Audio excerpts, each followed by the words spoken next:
নমস্কার বন্ধুরা, তোমরা সবাই কেমন আছো? সবাইকে জানাই নতুন বছরের অনেক অনেক শুভেচ্ছা। তো 2024 শেষ হওয়ার কিছুদিন আগেই আমি পৌঁছে গেছিলাম বড়মার কাছে। তো এই জন্য সকাল সকাল ঘুম থেকে উঠে ট্রেনে করে পৌঁছে গেলাম নৈহাটি স্টেশন এবং তারপর সেখান থেকে হেঁটে গেলাম বড়মার মন্দিরের উদ্দেশ্যে। তো কিছুটা যাওয়ার পর আমরা নিয়ে নিলাম বড়মার পুজোর ডালা। এখানে দেখো সুন্দর বড়মার ছবি দিয়ে ডালা সাজানো আছে, দেখেই খুব পছন্দ হয়ে গেছিলো।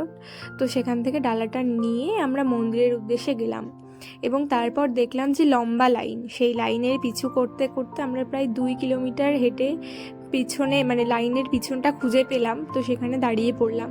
তারপর 3-4 ঘন্টা দাঁড়িয়ে থাকার পর অবশেষে মন্দির পর্যন্ত পৌঁছলো আমাদের লাইনটা।